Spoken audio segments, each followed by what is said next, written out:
gagawin. Putin natin siya ng ganyan. 16 na beses sa card.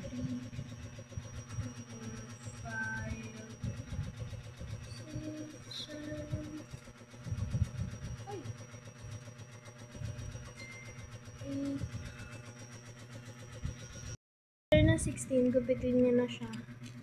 Cut niyo siya dito. And then, i-cut niyo, tanggal niyo yung card. After dyan, guys, i-cut niyo siya dyan.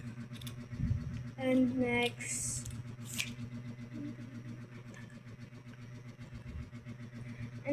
cut niyo rin siya dyan. Yung kabilaan.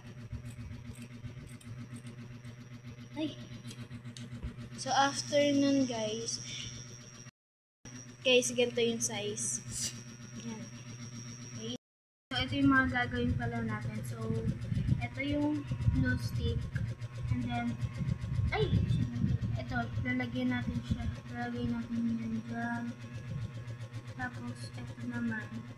Lalagyan natin yun dyan. Tapos, ganun din gagawin natin sa kabila, guys.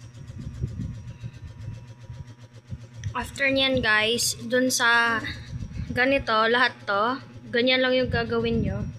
And then, balikan namin kay mamaya pagtatapos namin kasi mahirap mag-video. Okay! Then guys, natapos na namin yung 16. Tsaka gumawa pa po pala kami ng isa pa. So, papakita namin sa iyo guys kung paano idikit sa stick. Okay? Guys, lagyan. Biglang muna, hindi mainit. Lagyan muna natin siya lang. Glue dyan. Ayan. Tapos, ayan guys. Pagkatapos, digitan nyo siya ng ganito. Tapos, itinuro ni Jobert ang lahat. Kasama na ang detalyado na mapa at plano para matalo ang mga gwardyang engkanto niwala sa kanto. Guys, kinabukasan, ikot lang natin siya guys. Kasi niya siya paangat kasama ang nobya niyang tao. Bumalik na rin sa Maynila si JR at naghanda sila ng pinya. Gumawa sila ng plano kung paano lulusunin ang pinya. Ganyan lang gagawin niyo sa 16 guys. Then balikan namin kayo guys pag natapos na namin. So guys, pagka di pa ganun tapos, pagkapasimula ka. Tapos eto guys, pagkapatapos na. Ayan. Basta tandaan nyo lang guys, lagyan ng glue dito, paganyan, tapos paganyan, tapos paganyan.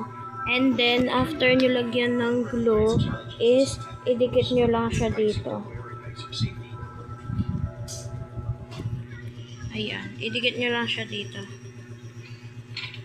Paikot guys tapos pataas. Ayan, yun lang. Balikan namin kayo pagkapatapos na. Wow! Ayan siya guys, pagka natapos. Ito po pala yung akin. At ito po yung sa kanya. Ginagawa niyo po. Tsaka guys, kung gusto niyo malaman guys kung paano gawin itong ganito, comment down below. Ayan siya guys. Tapos, ito naman yung ginawa ko. Mag-iiba sila guys Tapos guys, ganito yung gagamitin nyo Ganyan po So ayan guys, waiting sa pagtapos sa paggagawa niya. So guys, natapos na po pala naman. At comment pa kayo guys kung ano pa yung gusto nyo. Yun lang, salamat.